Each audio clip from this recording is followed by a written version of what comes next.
I just remember, one day going through my workout, not being able to finish, just falling basically to my knees in tears and, asking for, some type of, help from God and from the universe. At the time, I wasn't really too keen on who it was, just somebody to come and help me, and I knew God was out there listening, and he responded. My mum died of cancer, right? And it was the most horrible thing. She had a rare form of aggressive brain cancer called glioblastoma, which is stage 4 from the outset. Right. And she was given 2 months to live. It was the most horrible thing, but it was also the most freaking beautiful thing that I've ever seen.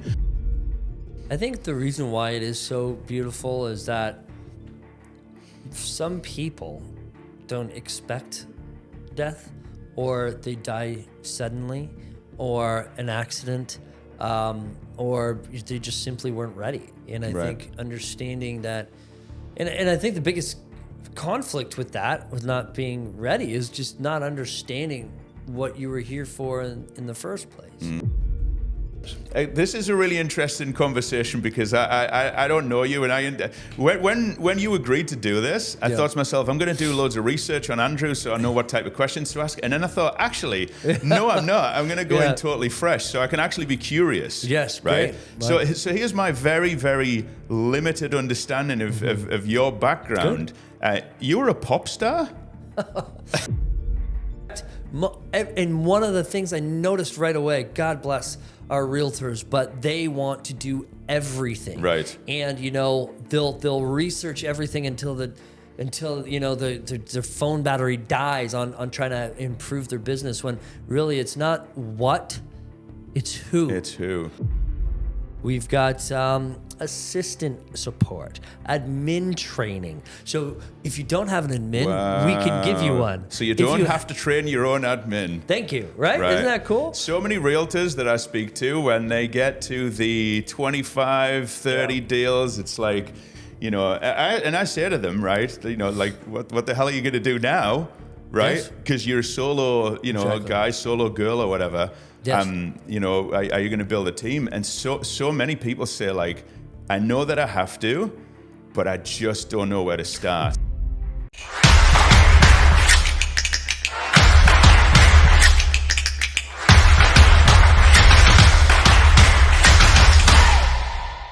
Thanks for chatting with me, Andrew. Of course, buddy. I got an easy icebreaker question to start off with. Sure. So you put a video out just before Christmas. Yes. Where you were just reflecting on the year since your cancer diagnosis. Yes. Yeah. There was one thing you said in that video, which was, if I remember the wording, it's one of the best things that could have ever happened to me. So my question is, what the hell are you talking about, man? Yes, right. So it's funny because, I always felt the change coming, from within.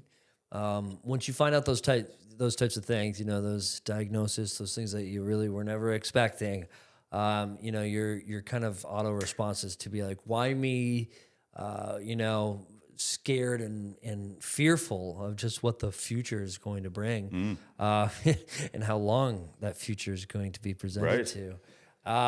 You know what? But like a variety of different emotions, from not being able to get through a workout without crying, a song.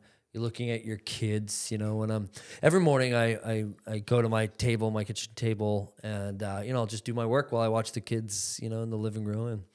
And those first few weeks there were just staring at them, not knowing how serious things were, not knowing how much time I had left with them.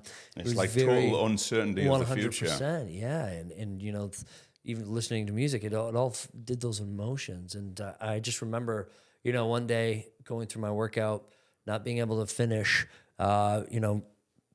just falling basically to my knees in tears, and asking for some type of help from God and from the universe. At the time, I wasn't really too keen on who it was, just somebody to come and help me, and I knew God was out there listening, and he responded. So ever since that moment, I had a very close client. I was more aware, right? So I was picking up the Bible a little more. I was going to church, reading passages in Scripture.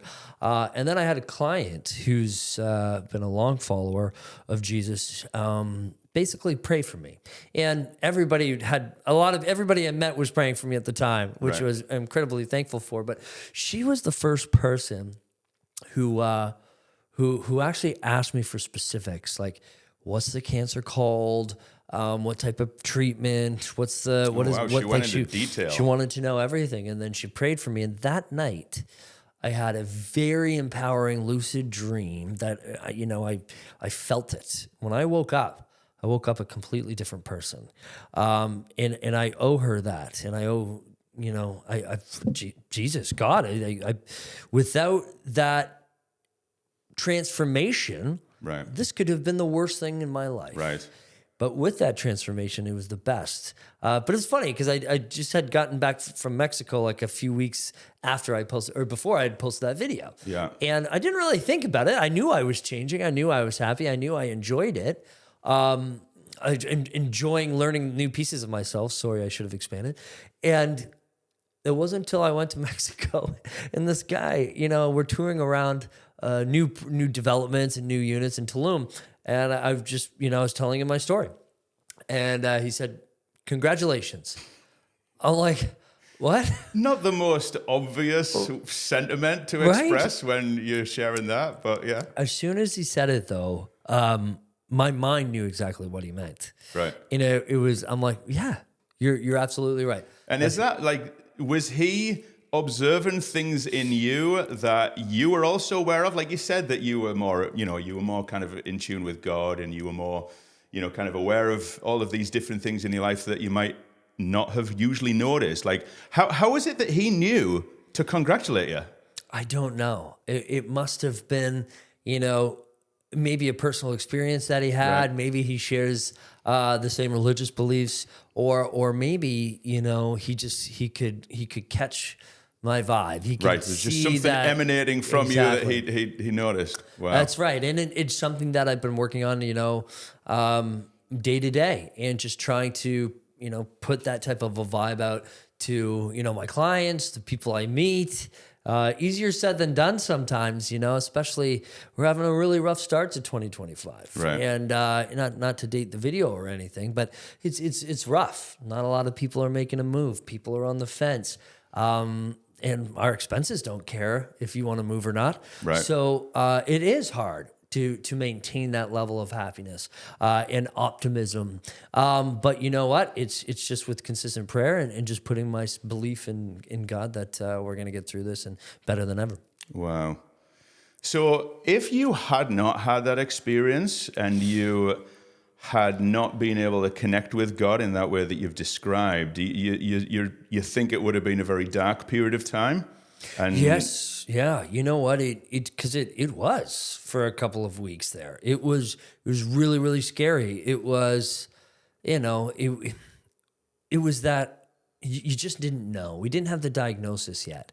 So the doctor was listing a variety of different things that it could be, right? From leukemia to I forget the other one. I apologize because I was just barely getting through the day. You were probably so overwhelmed that she had listed a variety of different blood cancers. How can you take all that in with all the emotions and the fear and everything? So yeah, man. Exactly. And one she said was JAK2.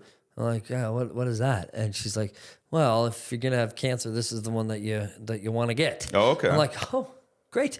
And so it's funny because that's why I just don't feel right sometimes sharing my story, not because I'm not a vulnerable person and I'm very public with all of my mistakes, failures, shit I'm going through. We just met half an hour ago and you've shared this with me already, so yeah. you've proved that. Exactly, and I'm just not afraid of that, and tracking my weight loss journey, my health journey. Like I'm not afraid to put it all out there. However, dealing with what I'm dealing with it's not only changed my life, but it's also in my mind very minimal to what people I know have to go through. Right. You know, my mother-in-law, my stepmother, is dealing with aggressive cancer right now. And she's had to go to chemo for 7 weeks straight. She's, been dealing with weight loss, hair loss, like everything that you can expect from that type of a treatment. And it's hell. It's hell on earth. And I didn't have that. So that's why, I know my story encourages a lot of people, and that's why I do decide to kind of put that out there. But I just feel like, there's so many people out there that have it much, much worse. I think one of the things that is going on there, though, is they're like, well, if I'm psychoanalyzing you since we've just met, but like a bit of an insecurity that you don't want people to kind of feel like you are complaining about something that's minimal and when they've got all the rest of it to deal with. And I get that, but to be able to put out a message that is positive, it's inspiring, and it's going to maybe cause people to feel a bit better about their situation, because it's like, well, look at this guy, like, That's right. I think that's a beautiful, beautiful thing. Well, thank you. Yeah. And you'd be surprised how many people message me daily thanking me for putting myself out there, because either they're dealing with something or a member of their family is dealing with something, and they're much more private than I am, and they now have somebody to talk to about it. Right. Yeah. And I guess as well as having somebody to talk to about it, it's just a feeling that it's okay to talk about it, and it's not something that is going to make people feel awkward, or is you don't want to burden people with it. You just, it's part of your life. And so that's right. It's, put it out there. That's right. And everybody close to me now, they forget, because I don't really talk about it. Right. Day to day. We've done it. We've talked about it. It's stabilized. So the thing is too, though, is, I get a lot of people reaching out to me, and again, I really appreciate it, with like, remedies, I guess you'd say, right? Oh, okay. Which is awesome. I love listening to it, because I do believe in more of a holistic herbal, treatment.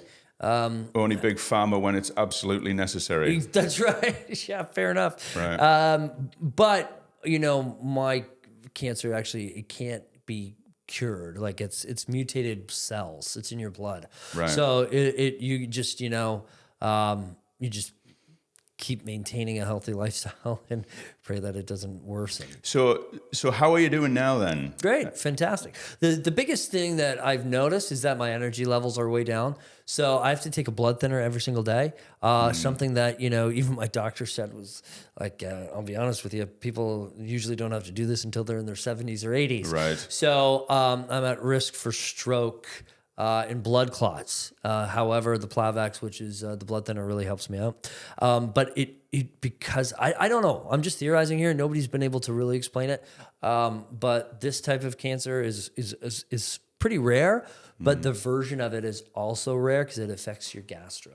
So I have troubles breaking down proteins, breaking down, vitamins, minerals, all the, the necessary things that I need. Right. So sometimes, I just get tired throughout the day. And I think that's one of the main reasons, but also maybe because my blood and my circulation is moving at a little bit of a different pace as well. Right. So we do have a treatment, and it's an injectable. It's a very, very low level of testosterone, and I've been on that for about 6 months. It's been helping, but I think we kind of need to look at something a little bit different, because you can't actually, steroids can worsen the blood condition, so I'm told. Right. I guess when you start introducing different types of medications to, treat the symptom, then there's symptoms from the medication, which you then have to be careful of different complications. Right. And and I've tried all different types of diets to try to, get my energy through food and other things. But it's just the nature of this disease. It doesn't really, it prevents a lot of that. Right. Yeah. Well, thanks for sharing. Thanks for being so vulnerable. And I do think that, every time we share something that we're struggling with, there is somebody out there who goes, oh man, now I feel a little bit better about, what's going on with me. So absolutely. Yeah. So in your business, there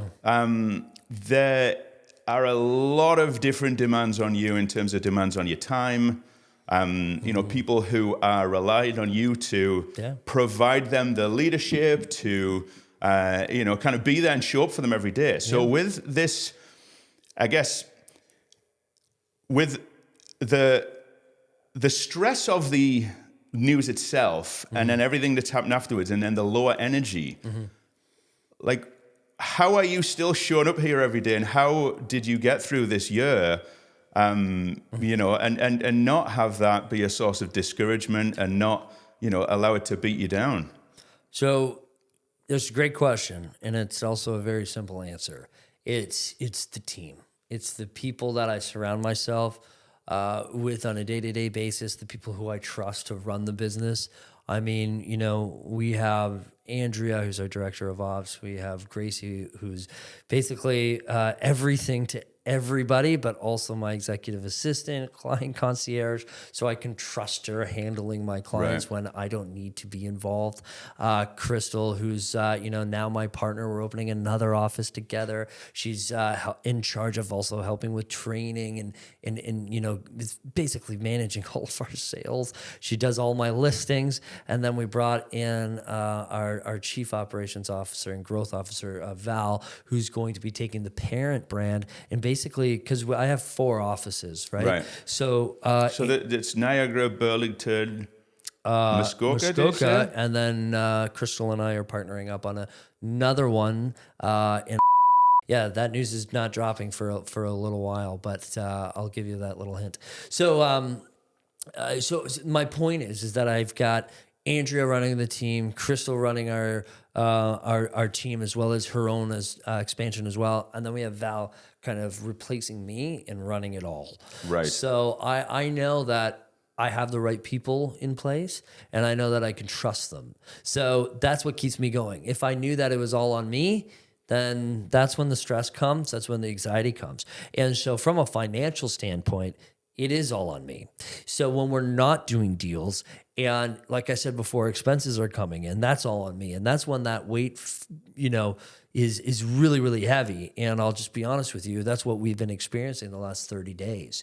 So the last 30 days, you know, our expenses are anywhere between, you know, $45,000 to $60,000 a month.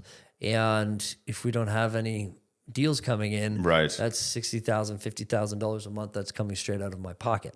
So I tend to get caught up in that because I've got so many people relying on me. But then again, I also put my trust in these people that I've put in these positions to help us get out of here. So it is a little bit of a battle, but if you look at the bigger picture, even if what's the worst case scenario? Another 30 days, and then we got to take out a line of credit. So what?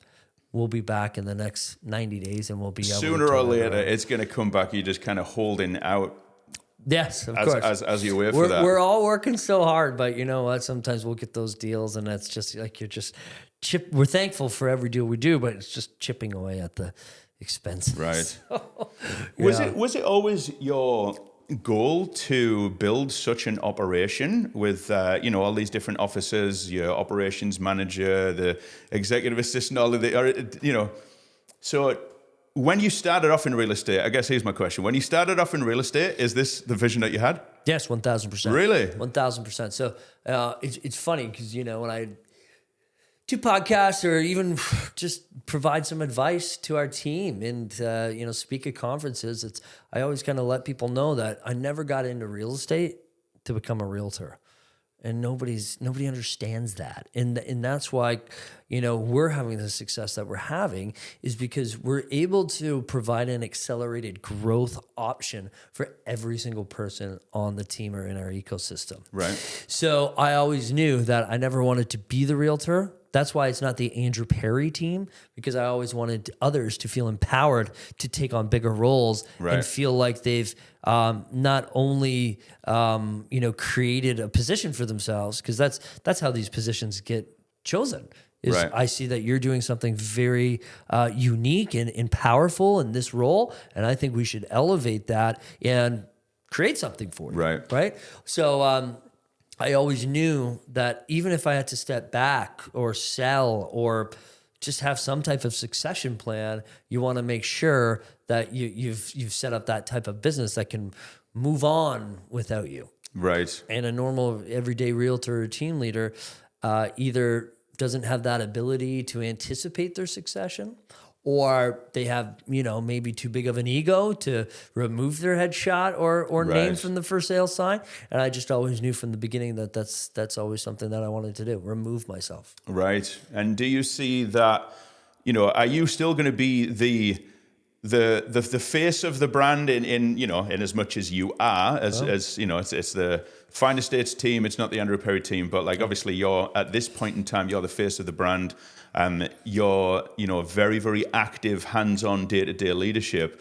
Are you seeing that there will be a slow transition out of that, and then in 5 years' time you're going to be on a beach in Barbados? Or, That's not the type of succession I had in mind, but I understand why most people would want to enjoy the fruits of their labor at a younger age than a more traditional retirement age of 60, 65. Right. But no, my plan is so I've been progressively and slowly backing away from my duties of involvement on the team every year. Been reducing. I used to do 60 deals solo, right? And then when I came on when we started the team, it was just before COVID, and I was doing about 60 deals, and then COVID came, and the first year I was doing 70, whatever it was. How many people did you have in the team when you were doing 70 deals? We just had 3 at the time. Right.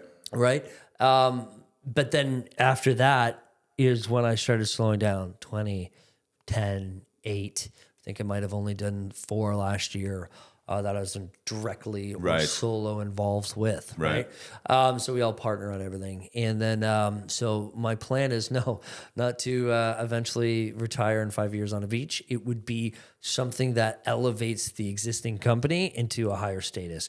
So what we have is so we have Revel, right? And then we have the Fine Estates team. Right. And so my goal is to take a lot of responsibility off Revel's plate, because we have what's called revenue share now, right? So the way that works is that essentially we reward the people who are bringing in quality, like-minded individuals, for bringing them into our ecosystem. Right. If they're doing well, I want you to do well.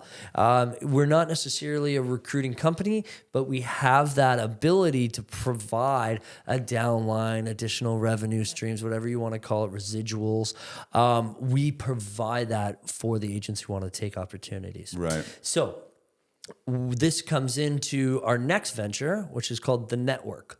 And the network is going to be made up of teams like my own team, the Fine Estates team, John Smith real estate team, Jane Doe real estate advisors. They're all going to be under this network umbrella. And what we've created, Val and I, is a bunch of different value adds. And these value adds are going to be directed for solo agents who want to join our network, team leaders who want to join our network. We're also offering a partnership availability. So if you want to open your own office, if you want to start an expansion team, we can partner with you, whether that's financially or mentorship or leadership-wise. And that would be under Revel. Yeah, so it'd be under the network, which is under Revel. So essentially we're creating an ecosystem leveraging Revel's value. Right. Because Revel is, such a, I hate to say it, but a revolutionary, innovative brokerage that allows us to have this type of flexibility. It's so interesting because the people that come to Revel, they're leaving the big brands, or they're leaving traditional style brokerages.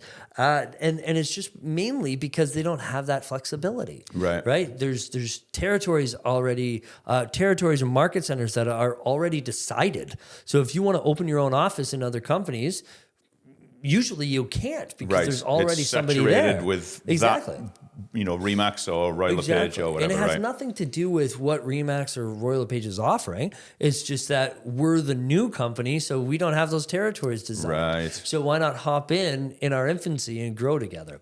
And so that's what we're creating, is that we're helping other leaders get off the ground just a little bit faster by offering them those value adds. So some of the value adds is leveraging our marketing. We have in-house marketing that you can reach out to at any time. We have conferences that we're putting on so we can elevate you. We've got media. We've got assistant support, admin training. So if you don't have an admin, we can give you one. So you don't have to train your own admin. Thank you. Right? Isn't that cool? So many realtors that I speak to, when they get to the 25, 30 deals, it's like, I say to them, right, like, what the hell are you going to do now, right? Because you're solo, guy, solo girl or whatever. Yes. Are you going to build a team? And so many people say, like, I know that I have to, but I just don't know where to start. Exactly. And also, I don't feel like I have the time. So it's like a chicken and egg thing. I don't have the time to, take myself out of my day-to-day to train somebody else. So there's a real sticking point there. Exactly. So everything you said, it's more than just coaching, it's consulting.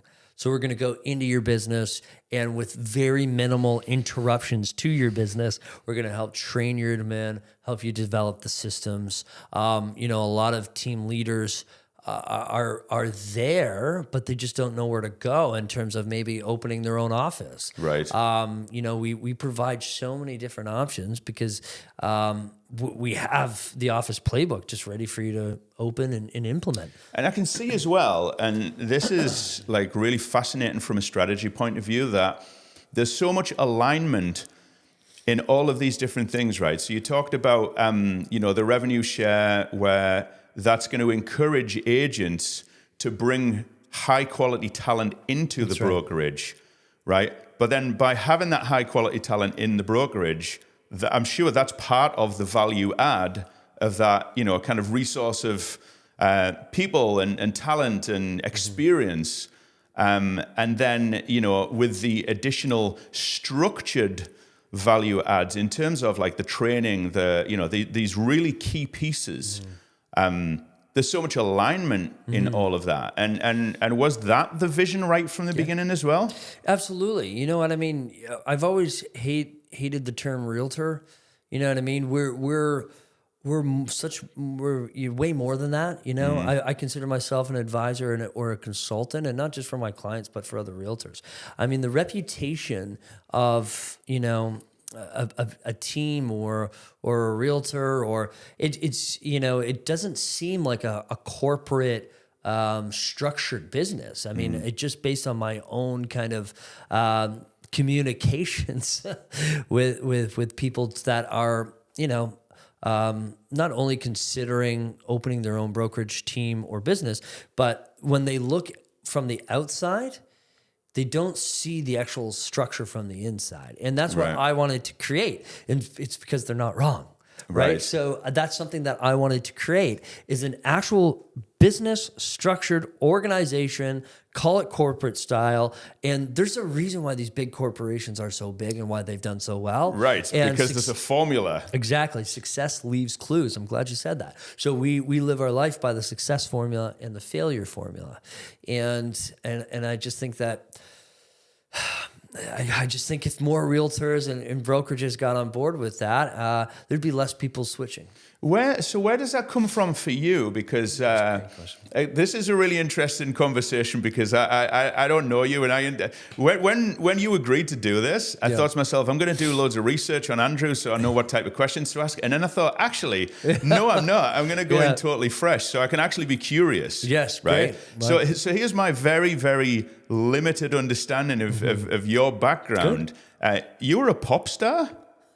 So that's definitely not where I learned the business structure. I'll just tell you that. That's what I'm saying, man. Like, yes. Although I do know that there's some extremely, I agree. Like Pitbull, for example, when I found out about what he's doing, and all of like Jay-Z and so many talented musicians are also extremely talented business people. So, Yes, 100%. But where did it come from for you then? This vision and the vision, but then also, you know, the insight and the intellect and the work ethic to actually execute that. Where does that come from? So from the very beginning of my real estate career, I always tried to replicate my experience from a company called LA Fitness.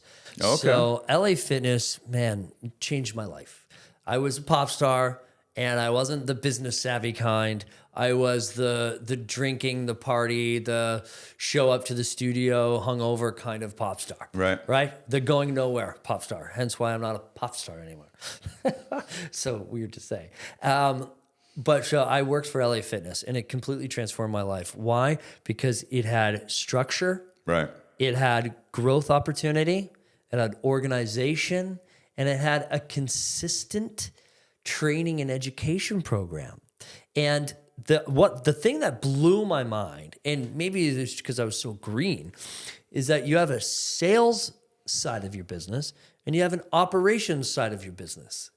There should be one person running this side of your business and one person running that side of your business. Right? It's not the same skill set. Correct. And one of the things I noticed right away, God bless our realtors, but they want to do everything. Right. And, you know, they'll research everything until you know, their phone battery dies on trying to improve their business, when really it's not what, it's who. It's who. So once you find the who not how. Who not how, right? Yeah. Okay, that's where that's from. That's right. Right. So I hadn't, it's funny because Who Not How, Buy Back Your Time, these are all principles that have recently come about, and I'd never read those books. It's just something that I've always felt, and they had beautifully articulated it for me. So if you go to my Instagram page, I actually have 3 pinned posts, and I think the third post is my top 3 books. Right. It was Who Not How, Buy Back Your Time, and I just right. honestly, I'm like 3/4 of the way through reading Buy Back Your Time now, and it's amazing. Dan Martell, great guy. Yeah. So I mean, obviously I leveraged what Revel had, and you know, the brainchild behind Ryan and Nikki Saravelli's company is that team culture, education, and just overall support of one another. Right. And I took that and I implemented my sales and operations side of things, and I combined it. And that's where the Fine Estates team came from. Right. And the cool thing is that no realtor, like I was saying before, it's like these realtors will want to know how to do your own ads, how to do your own marketing, how to do your own operational, how many people, okay, I'm not harping on anybody. I did my own taxes 2 years in a row. Guess what? I was audited 2 years in a row for those years. So, and there's probably a whole lot of more valuable ways you could have used the time that you spent doing those taxes. Exactly. It was about 8 to 10 hours a time. Right. So anyways, my point is this, is that you need to focus on one thing that you're good at, and you need to find somebody who's amazing at that other thing, right, so that you don't have to worry about it. Right. Yeah, I'm going through that with my business right now, actually. I am not an administratively inclined person, right? I'm an artist. I went to school for fine art, right, and became a photographer, and then actually I was a family portrait photographer for most of my career, and then was in management in the photography industry. And when COVID shut all of that down, I had to find something else, and I got into real estate. But the administrative side and the operations side, and it becomes the more business grows, the more complicated, the more moving parts.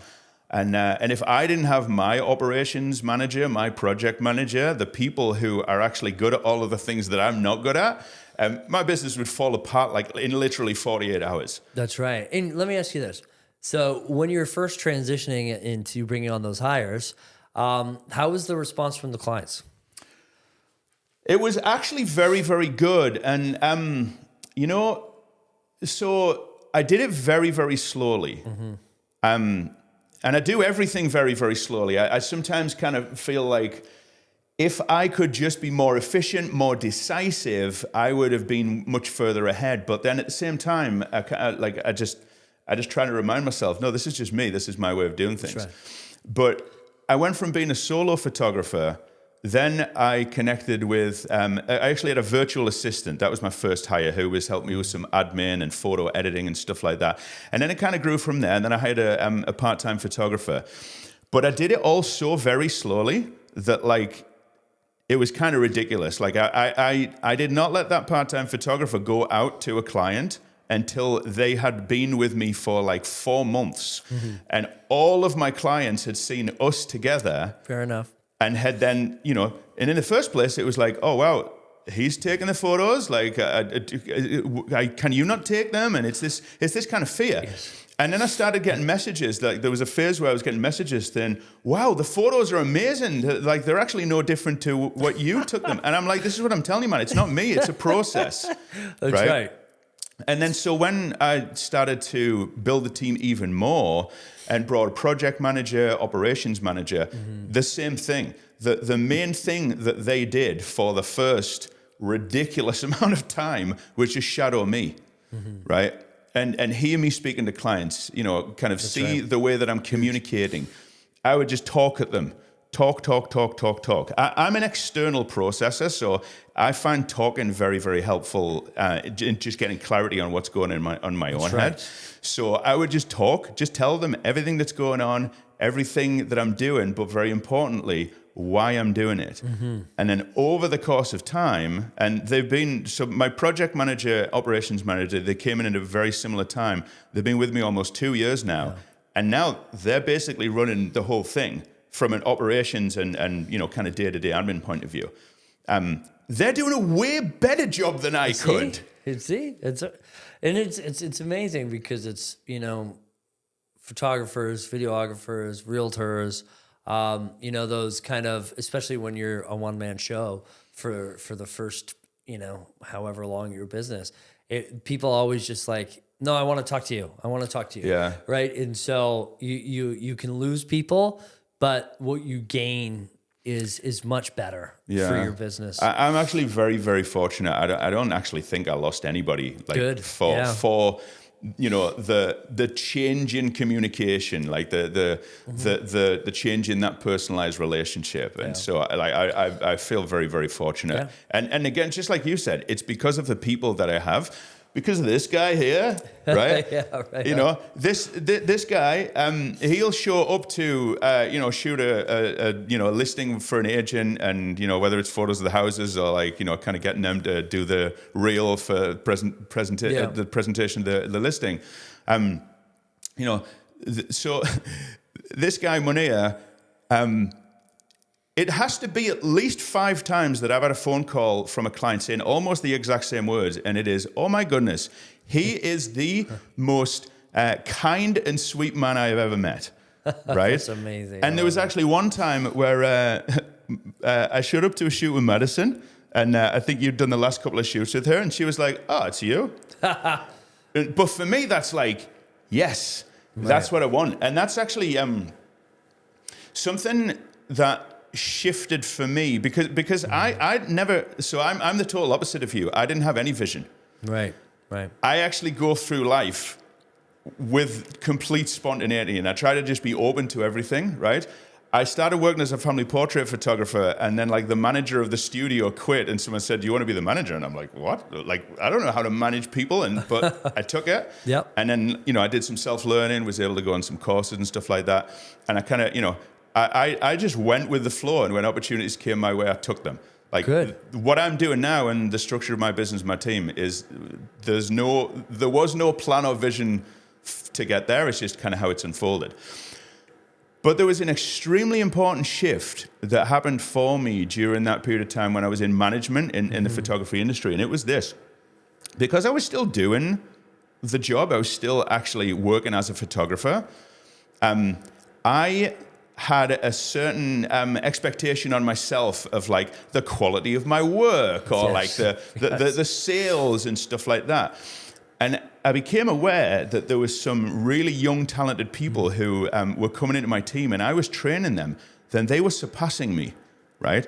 And I started to feel intimidated by that. I'm like, this is a poor reflection on me. If this person who's just come into the business is now doing better work than me and is getting better sales.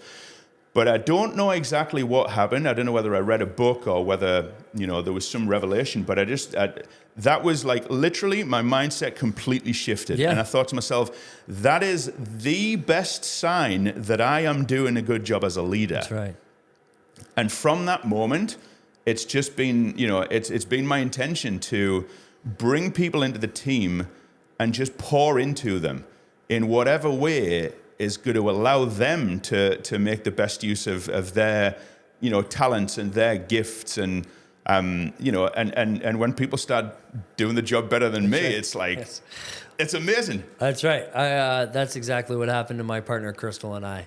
Eventually, they would just continue to message her, call her. And then when I would involve myself again, they'd be like, hey, we don't need you here. Right. We like her better anyways. Right. Yeah. Exactly. Yeah. So with this culture that you've been able to build where, you're able to bring in a high level of talent, and that in itself brings in more talent and then is able to provide the support so, people can grow. How much of that is about the skills that people have, and how much is it about, personality and values? Like, because obviously, presumably, you have to find people that have got good technical skill. But how much of it is the culture and the values? The culture is really there to elevate what somebody already has. So I would say it's probably 75% the person and 25% the culture. And sometimes, whether it's 25, 20, 15, or 10, it's that small increment that really takes you from good to great. Whereas, for example, like we could pour all the culture, all the coaching, all the training, all the systems, all the marketing into your business, and it's just like the old saying: you can lead a horse to water, but you can't force it to drink. Right. So if you don't have discipline, if you don't have consistency, or at least the mindset to be open enough to try new things and be more consistent, it's funny because recruiting for LA Fitness in real estate is quite similar. I always look for people who played competitive sports, not even just team sports, wrestling, basketball. Even if you're competing in skateboarding or snowboarding, anything that drove you to push yourself to be better and try to win. Right, and be disciplined over a sustained period of time, I guess, is a requirement of anything like that. 1,000%. I mean, hey, there's also people that, I'll just be really honest with you right now. From the outside in, it looks like I've got a ton of discipline. I'm up every day at 4:30. I'm at the gym by 5. I cold plunge. I do this. I eat well. I this, that. But there's random days that I don't do any of that. There's random days that I eat like crap. There's random days when I drink and I'm hungover the next day. There's a lot of inconsistency to my life. However, I have not only the skill set to make shit happen, but I also understand the foundational aspects of every business and every sales stream, where you have to go out and create the business for yourself.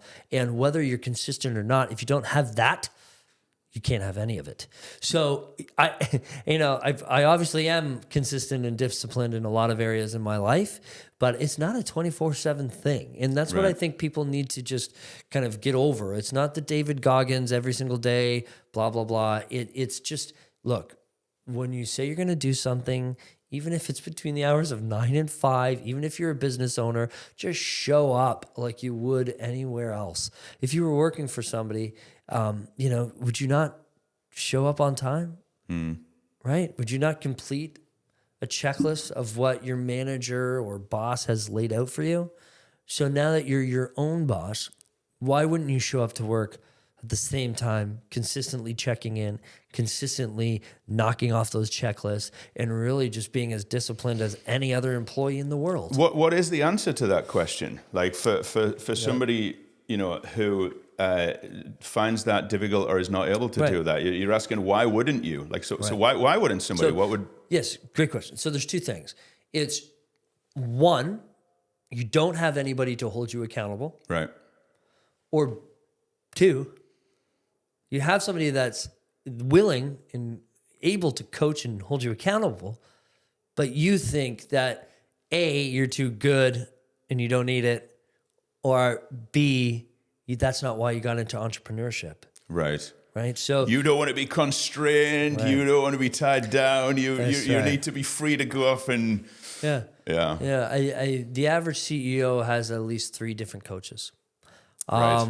I have a business coach. We have a real estate coach. I have a personal trainer. I have a golf coach. And then I have a consultant that I work with on business structure every 4 months. Wow. So in a variety of different mentors.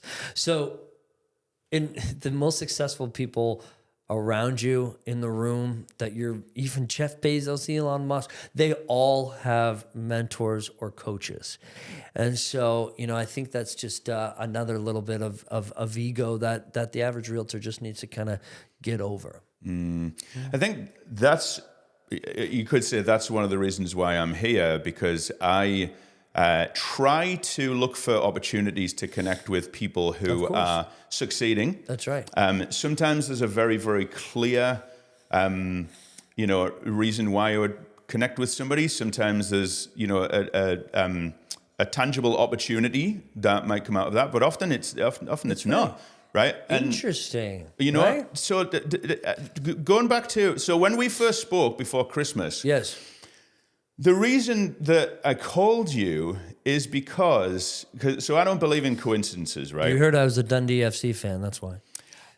I will not hold that against you, right? So I was speaking to a mutual connection of ours, Abhilash. Yes. Right? Yeah. And he was saying, hey, John, I see that you started this podcast. Like, how's it going? And I'm like, yeah, it's going, pretty well. And he's like, what's your goal with it? I'm like, I don't even really know. I just like talking to people. And I just, I don't know. I'm just going to do it because it feels good. And he's saying, like, it's all about real estate. And I said, well, it's about real estate, but like, I really want to just have conversations with people in the same way that I would do if I was kind of meeting, a friend of a friend, or like just connecting with a new person, just talk about life. Yeah. And obviously real estate is going to come into it, the whole business side. He says, who would be a really good guest? Andrew Perrie. And I says, Andrew Perrie, he's out in Niagara, isn't he? And he said, yeah. I said, all right, well, sounds great, but like, I don't think I want to drive all the way out to Niagara. Yeah. Right? The next day, I was scrolling social media, and I saw and those videos that you posted where you were trying to squeeze your story of your last year and how you were feeling into a short Instagram reel. Yes. Right? And some of what you were saying really, really resonated with things that I've experienced in my life, either recently or just in general. And I just thought to myself, this is wild, man. Like, I'm trying to figure out what the hell I'm doing with this podcast, but I know that I'm trying to create an opportunity for people, realtors, to just actually talk and candidly share a real story. Like, we had a guest on, Ryan Huffman, last year, who he was that close to suicide. He was struggled for so many years with addiction and mental health. And he was really vulnerable about actually sharing all of that, and then how we turned it around. And that like, to me, that kind of message is what we were saying before. It is going to, even if it just reaches one person, to make them think, maybe there is hope for me. I agree. Right. And so I just thought to myself, like, I can't ignore that these things happen, and so I give you a call. And I try to be open to any opportunity to speak to somebody who might be able to impart some wisdom, might transmit some energy or something like that. And it's done me pretty well so far. So here I am in Niagara talking to you. Well, yeah, and so spoiler alert, you drove down to Niagara. So I'm thankful for you for being here. That's for sure. Yeah. You never know which way that traffic's gonna go. So yeah, and there was other aspects of what you shared in those 2 videos that I just kind of feel like I think people are a lot more open than they used to be in general, especially men, about sharing their real thoughts and feelings as opposed to, having to be that macho, hero who's invincible. But I still kind of feel it's refreshing and it's important, to actually share those stories. And so, I agree. There was something that came to mind when, and whenever you hear someone's story, it might be that you relate directly to it, or it might be that there's something else in your life that you are able to have a little bit more clarity on, even if it's not directly related. So a couple of years ago, my mum died of cancer, right? And it was the most horrible thing. She had a rare form of aggressive brain cancer called glioblastoma, which is stage 4 from the outset. Right. And she was given 2 months to live. It was the most horrible thing, but it was also the most freaking beautiful thing that I've ever seen. And that when you said those words, this is the best thing that could have ever happened to me. It brought that memory back of my mum dying, but it brought it back in a really, really joyful and, uplifting and inspired way. So the reason I say that it was so beautiful is because my mother got given 2 months to live, and she died on the last day of that 2 months. It was to the day. But when she got that news, and I was with her, me and my sister were obviously very upset, but my mother instantly said, "Let's not be upset about this. I've still got 2 months." Yeah. And she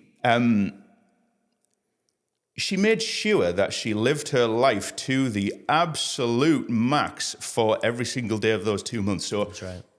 She wanted to go on a vacation to where we used to go on holiday when we were young. So we did that. She wanted to have a party where all of her friends from different places, different times of her life came together. She did all of that. She went around and saw all kinds of, things that she wanted to see before she died, basically. And it was Boxing Day, I think. I was back in Canada at that point, but my uncle took her to see Stonehenge. That she'd never seen before. Wow. Amazing experience. She went back home, and my aunt tells me this story that she spoke to me mum, I think it was the day before New Year's Eve, and said, "Okay, you've done this, you've done this, you've done this, you've done this, you've seen Stonehenge, what next?" And my mum said, "Nothing, I've done it all. Yeah. I've done it all." And then she died the next day. Wow. And it's a bloody awful thing, but it's also... it's a joyful and inspiring thing to witness.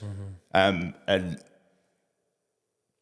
when you said that it's the best thing that could have ever happened to you, it just really, really brought that all back. And so, it's hearing people's stories. It's like holding a mirror up to yourself, because we are so different in many ways as human beings, as people, and there's so many different things about our lives that are completely different, sometimes contradictory. But at the core of it, we're just living, the same experience, really. That's the way that I see it. I totally agree, man. And it's, I think the reason why it is so beautiful is that some people don't expect death, or they die suddenly, or an accident, or they just simply weren't ready. And I think understanding that, and I think the biggest conflict with that, with not being ready, is just not understanding what you were here for in the first place.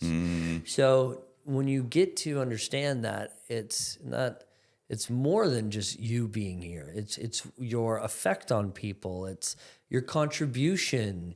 The fact that you started a family, and it's more about love and the presence of it always. And I think that's kind of what God always wanted. And so when you know that your time is coming, I feel that you can be more appreciative and aware And it's great that she did all that she wanted to do, which is great. But I think by the end, as you were mentioning, it was more of, I'm more at peace now. Yeah. And I think that's what, because I was never at peace. I always had trouble sleeping, always. And it was mainly just like, oh my God, one day I'm going to close my eyes and that's it. I'm never going to be here anymore. And I see black, and it's just always black, and it would give me anxiety, and I'd stay up. And I'm like, shit, it's like 3 o'clock in the morning. I have to go to bed. This is before your the diagnosis, cancer, wow. Yeah, like I would be so anxious that I would like hear things out the window, wind. We lived in a farm in the middle of nowhere. We had, I had some pretty good reasons. We had people banging on the door in the middle of the night. We've had cops show up like just randomly. We had a car in our driveway, a car in our ditch. So I had some good excuses for that, but it would just always put me on edge. And, going to at night, sometimes I would be just dreading the night. Right. I'm like, oh my gosh, now everybody's going to fall asleep before me. What am I going to do? I don't have enough willpower to force myself to sleep. And after this diagnosis, it really put things into clarity. And I had that. Now I sleep like a friggin' baby. It's a beautiful thing. I can just pass right out. Right. What happened to you that night when you had that powerful dream? And, was it kind of like an instant change? Do you want to hear the actual dream? I would love to hear it. It's kind of disgusting. So I had a very vivid dream, and in this dream, I can't remember the actual situation, but I was naked. I was naked in this dream, and I was walking around. There was people around me, my loved ones. When my grandparents died, my mom's parents, it was very impactful. And, I couldn't get my granddad out of my dreams and out of my vision for years. Wow. And then my nanny passed, and then it was her, and then it was both of them. And there was always very vivid. And then this last year, it was the same type of dream. It was very powerful. But then I ended up excreting myself, is what I'll say, to keep it PG. Yeah. And that moment of that release, I woke up, and then I'm like, oh my gosh, that's so powerful. And I'm like freaking out because it was very powerful. So I quickly grabbed my phone, and I'm like, what does it mean to excrete yourself in a dream? And it was you're letting go of the past and you're transitioning into something new. Oh, that's the psychological explanation of what that means. Pooped myself and but no, it was that powerful that I had to investigate, and that's what the dream was telling me. And so you pooped and found God. Basically. Yeah. There's your headline. There's your title. Andrew Perrie pooped and found God. That's wild. But I've heard so many stories about the different ways that people have come to faith, different experiences that people have had. Mm-hmm. I actually was an atheist until age 40. So this is only 7 years ago. And then I had a really powerful experience where I came to know God in a very, very powerful way. Like I said before, in terms of my business, I've never really been one to have a vision and then have this kind of clear plan and then follow all the steps to get it. I just basically wake up every day and go, what am I doing today? Yeah, okay, yeah. there's something to do. Let's do that. Yeah. So I came to faith, and then very shortly after, the priest at the local church said, "We've got a job coming up for pastoral assistant. You should apply for it." And I said, what are you talking about? Yeah. Until very recently, I didn't even believe any of this stuff. But yes. Again, because I just like to always be open to opportunities, even the ones that seem completely bizarre. 1,000%. I took my photography career went part-time, and I worked at the church full-time for 3 years. Wow.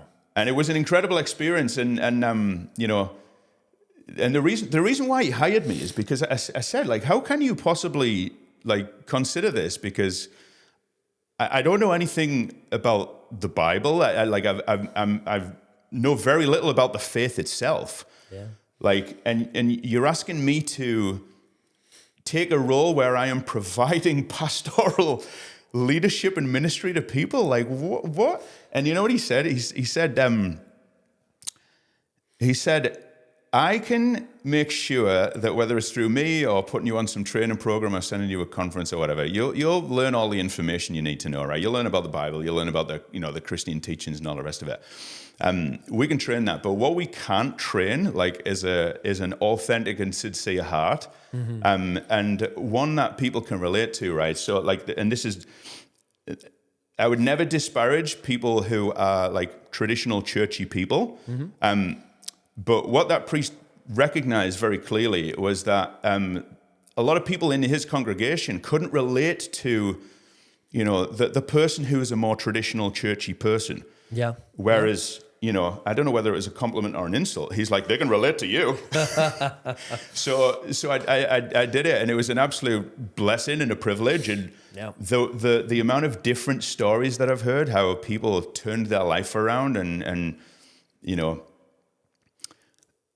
just had a complete shift in their existence, I guess. Of course. And it's almost like a pivot point in your life that just sends you on a completely different trajectory. So I agree. We're very similar. So most opportunities that come my way, I jump on them. Right. I was, as you know, the pop star, as you say. And sorry, that wasn't insulting. No, was I it? know. It's so funny to think of myself that way these days. Right. But somebody asked me to be a news reporter for Cogeco, and man, I loved it. Right. I eventually got too busy for it, but I'd go to Tim Hortons on Smile Cookie Day and just, hi, I'm Andrew Perrie, live from Tim Hortons here in St. Catharines. And it's, you know what I mean? How long ago was that? You find it on YouTube, I bet. Wow. I think I'd finished my last one like maybe 2 years ago. Wow. Right? So this is like maybe even, I forget, like they still even say, Andrew, can you do it? I'm right. like, I can't, I'm sorry, I'm just too busy. But, I say yes to things. And so we just started a leader impact group. So right. it's a men's group, men of faith, or spiritually curious. You have to have either a C-suite position or some type of higher level ranking, right. or an entrepreneur. So you have to own your own business. Right.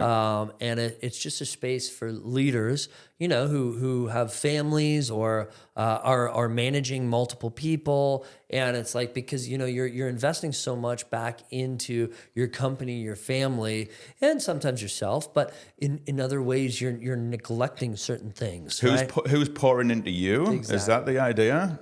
Exactly. So right. we usually, open up with wins, failures. What can we work on? Does anybody have something specific they want to talk about today? Right. And it's just a space for leaders to be a little bit more vulnerable. Right. And get advice and see if other people are talking or feeling about the same things and want to talk about it. And people who have somewhat similar lived experience to them. Exactly. Right. Right. Yeah. And then we have family, personal, health, and wealth. Right. So, what things do you need us to pray on in these 4 categories? And then we always end with a prayer. Right. So it's great. It's powerful. It's a great way to network, but it's also a great way to, I'm surprised how many Christians there are after, opening my eyes to it. Right. And how many people are also spiritually curious at the same time. I mean, I was never an atheist, and I was never practicing any type of religion. I always knew it was God and God alone. I knew Jesus. I didn't believe in him as the way because I was always confused, right? I was always confused. I'm like, why was Jesus Jewish? And I didn't understand these things, right? And I didn't know that your way to God was through Jesus. So I was always talking to God, but bypassing Jesus. And now I know why it's important to include Jesus in your prayers and that why he's the savior. But I was always just talking to somebody in my head, God, yeah. I was always had a slight fear of God. Like, I don't want to do that. Right. Just in case, right? Just in case there is a hell, I don't want to do that.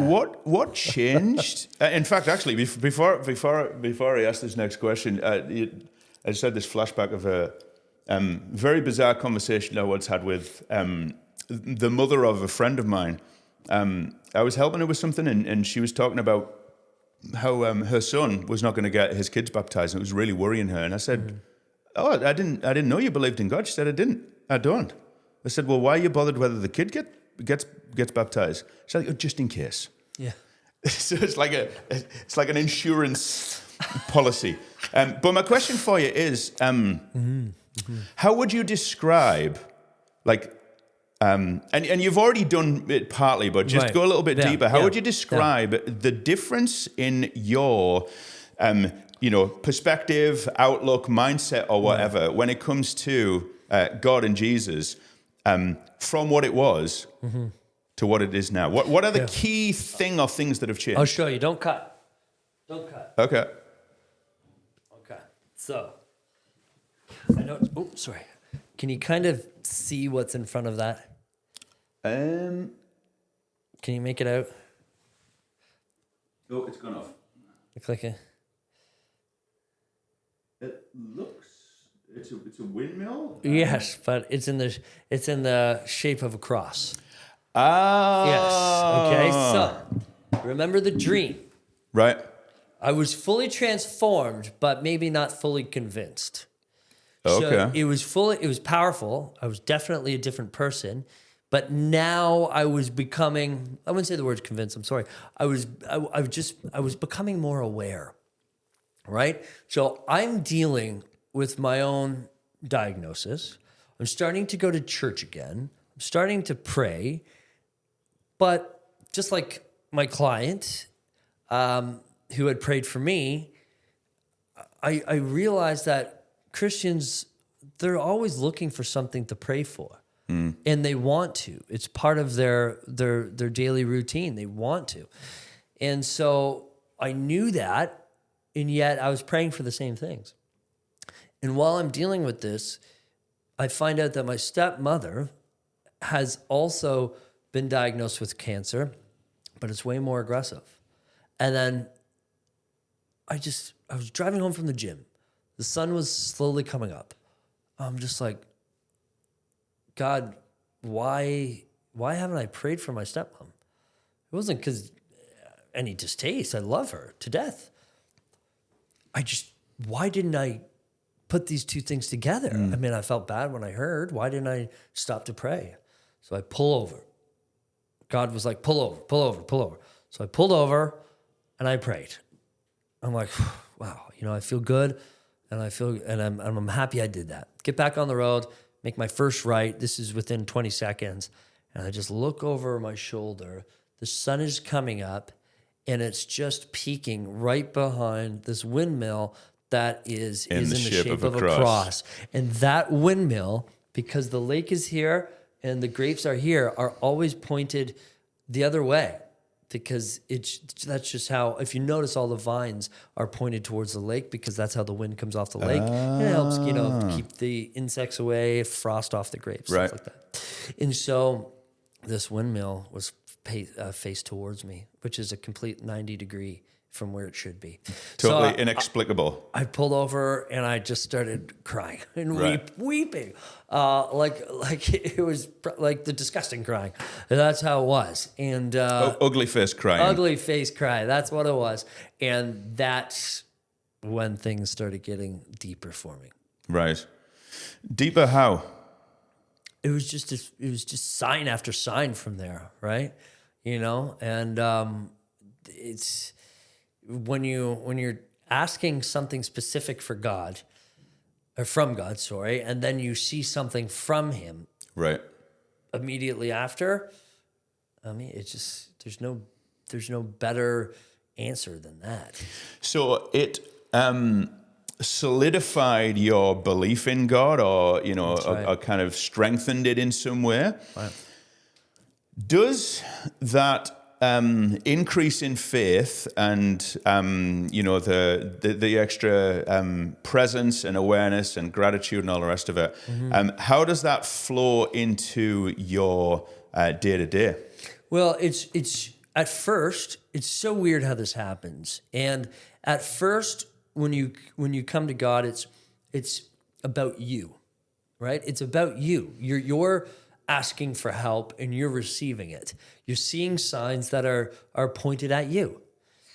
And as you embrace it, you start really feeling that it's not about you at all. It's about others. So I was at Camiso's, which is an Italian grocery store, just the other day. And I had taken money out, which I never, ever, ever have money ever. And I had taken it out. This is just last week. What is that again? Money? Yeah, I know. You mean cash. like paper bills? Okay. No idea. I think I remember those. I had to pay something. I forget. And I had it in my door. And I came walking out of the grocery store. And I was on the phone. And as I walked past this gentleman, I overheard him asking for $1 from the person beside me to get home. He needed to get on the bus. And, I just walked to my car, didn't think anything of it, put my phone down, put my hand like on the door, and my fingers felt the $20 bill. I just felt it. I'm like, oh, shoot, that's not for me. So I get out of my car, and I say, hey, this is for you, buddy. And he's like, did you just turn around for me? I said, yeah, absolutely. I said, this is for you. He's like, just to prove to you that I'm not lying, I'm going to take your money. I'm going to walk away and get right on the bus. I'm like, hey, I never doubted you for a second. He looked me right in the eyes and said, God bless you, and walked away. And so that was just another one of those moments that were it was overwhelming. And I had to hold back tears until I got into my car. And it's not, I wasn't so happy with myself that I did something nice for someone else. It again solidified this change in me. I'm not saying I hated people before and I would never give the homeless anything, but it was something that, okay, now I know what's important, why it's important, and how I can get involved. Right. It gives you a greater tendency or ability to just recognize what's in front of you. Where that's right. Gratitude. Yeah. That's so I think that. So in terms of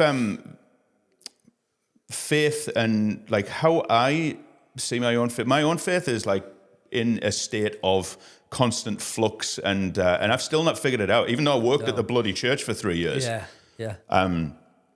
But I think actually that goes back to that priest's, what he saw in me was somebody who hasn't got it all figured out, who, can actually walk alongside other people who haven't got it all figured out, rather than being like, I've got it all figured out, let me tell you the answers. Yeah, that's right. And I had a conversation the other day. So I go into prisons a couple of times a week to do Christian ministry. Yeah. It is the most it's the most beautiful thing. It's the most beautiful time of my week, and people say, "Oh, wow, that's so nice that you commit your time there." And I'm like, "No, it's my retreat." I actually I'm not even allowed to take my phone in, so I turn my phone off and I go in and I just have this experience, which is just me practicing my faith, and I always come out completely rejuvenated. So I said to the guys at one point, they were saying, "Oh, wow, it's really good that you commit your time to doing this." I said, "I'm really sorry, but I'm not doing it for you. Yeah. I'm doing it for me." That's right. But the idea about it not being about you and it being about others and being about God, that's something I have to constantly remind myself of, because I get myself all wound up and thinking, whether it's something to do with that ministry or whether it's even just something in life, I get all caught up in I need to be the one in control. I need to have all the right words. I need to have the perfect plan in place. I need to, I need to engineer everything so that it goes perfectly. How do I do that? And I get all stressed out about it. Yeah. But then in my moments of clarity, I go, whoa, hold on a second. It's actually not really about me. It's about others and it's about God. So if I just try to like give that to him and be open to like where he is going to guide me, whether it is, something I'm doing in that capacity or whether it's with my family or even with my business, it's bloody liberating. But not only that, the outcome is always so much better because I'm not, just overthinking and fixating. I'm actually just open to, to the flow of God and of life. That's right. So it reminded me of, and see, I'm, kind of like you. I don't know everything about the Bible yet. These certain scriptures that I haven't heard. But my spiritual mentor Barry, we just finished our last week's Leader Impact with a prayer, and it was about a man going through hard times, walking with God on a beach, and there's 2 trails of footsteps. And, a storm is coming in, and the what do you call it? What do you call it when the ocean? Waves, tide. The tide comes in, and it's very powerful, and it wipes away one set of footprints. And the man looks down. He said, God, I thought you were with me.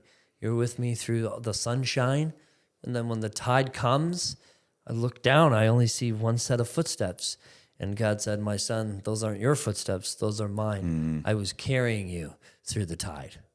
And so it can be very easy to make things about you when really it's nothing that you're doing or could be done. It's something that has already been chosen for you.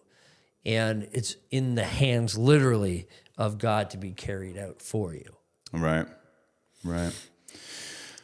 Do you still have moments where you kind of question or doubt the existence of God? Or you have, you have hesitations and... Never about God. And if I'm being honest, I always, when you're reading things from the Bible, you're like, why is Jesus trying so hard? So sometimes I have these moments of doubt of like, what if the people who were against him were right? And what if Jesus was A, not who he said he was, or B, what if he was a plant from something sinister? And, I'm so green to it that when those moments cross my mind, I just rely on my spiritual mentors to guide me and put me back on track. Right. But other than that, no, I've never questioned the existence of God. I've always questioned what he created and what he's in charge of, and I think that's everything. And, I think there's maybe some missing pieces to the Bible. I mean, if God just created us, he could have created other beings as well. Right. He said he created us in his image, never said anything about not creating anybody else. Right. So I don't know. It's weird. The universe is so big, and I just imagine just God just overlooking everything, and his span is so large that it goes on for eternity. And so for people to use, it's like you could even the God particle.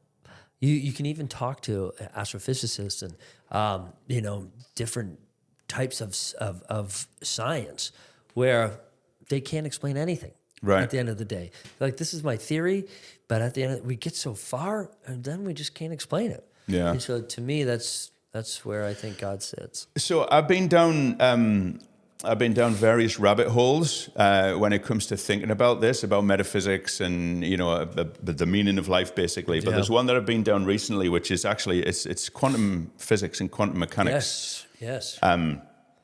And I don't know why I'm so inclined and so curious to, because it's taxing on the brain, but I just feel I want to watch YouTube videos about like quantum physics and quantum mechanics and try to put it all together. I don't know why, but have you heard of the double slit experiment? Yes. Yeah? Yeah. So the fact that when something is observing the particles, Right. they act as matter, and when there's nothing observing them, they act as a wave. And then the theory of the quantum wave function, it's kind of related, and it is that everything in the entire universe exists as a wave of possibility, right? So things are in superposition. So just like this double slit experiment, just for the benefit of anyone watching, I'll give like a,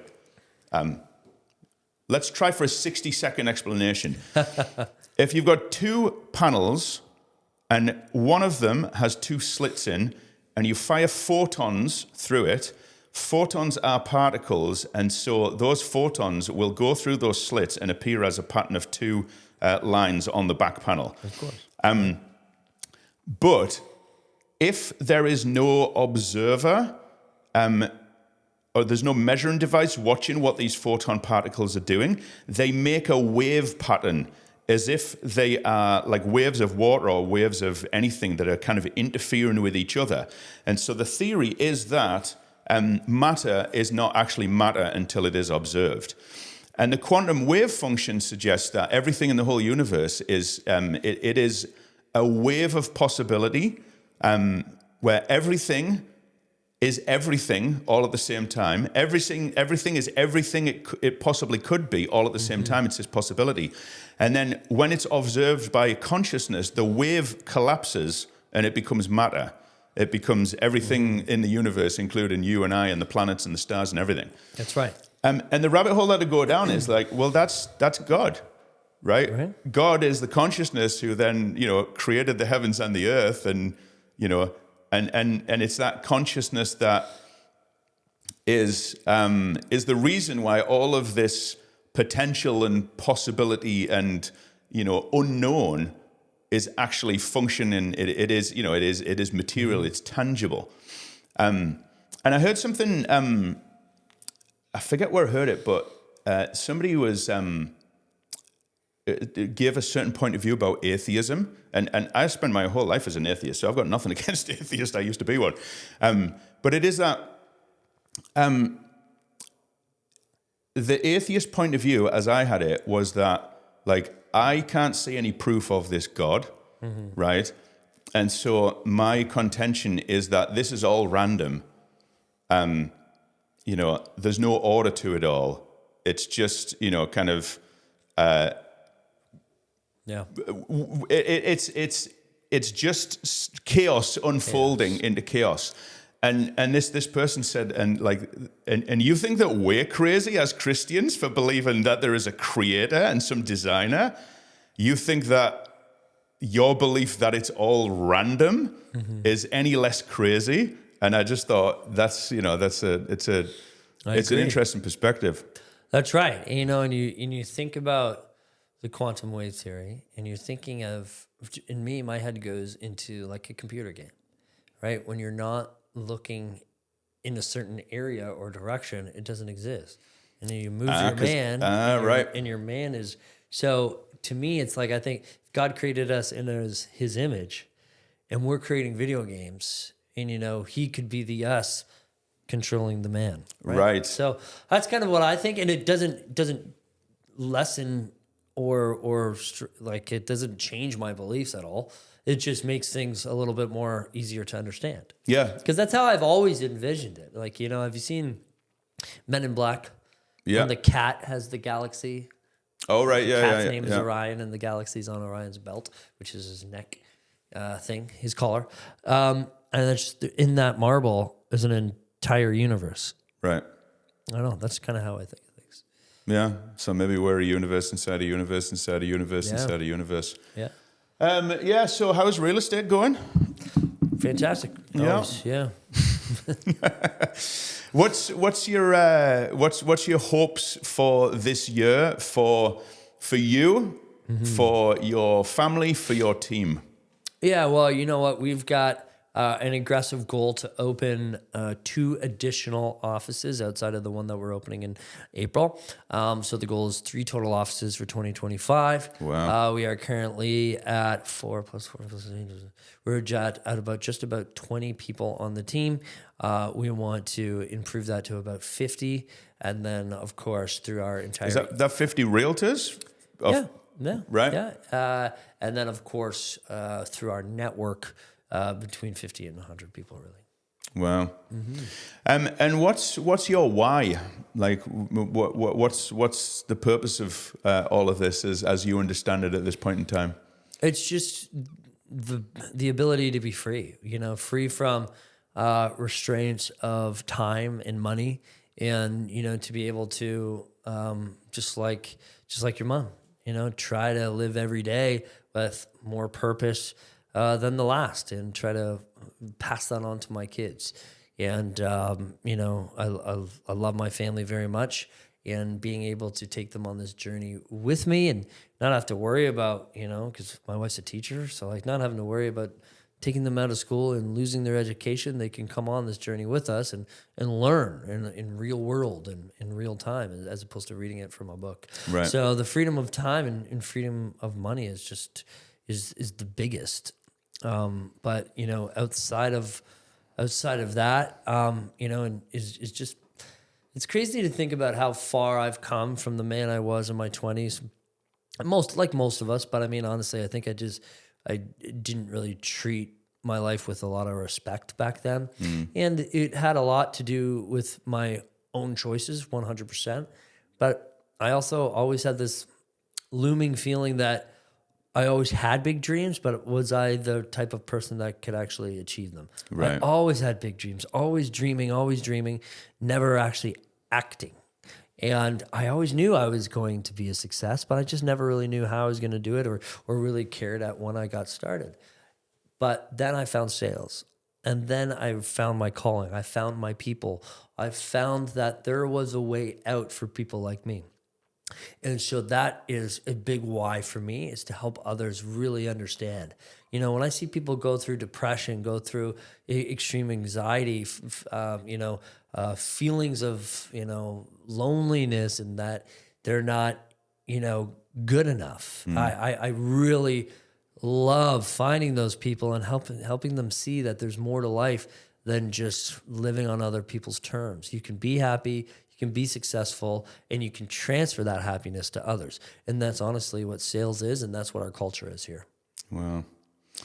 Well, thanks for sharing this conversation with me. I got one more question for you. Sure, yeah. What would you like me to pray for you right now? Honestly, I would just feel like, just pray to keep me wise, and just to keep God inside my heart, and to, give me the wisdom each and every day to deal with whatever comes at me. Would you mind if I say a prayer right now? Of course, that'd be great. Dear God, thank you for the time that Andrew and I have shared together today. Thank you for your presence in his life. And thank you for guiding him on this journey to really come to know you better, to come to appreciate everything in his life as a result of knowing you better. And I pray that you continue to increase his wisdom, to increase his desire to follow you, to provide whatever he can to others, and for you to just help him to be your son, which is who he is. And I make this prayer in Jesus' name. Amen. Amen. All right. Right on, brother. Thanks, man. Yes, thank you so much.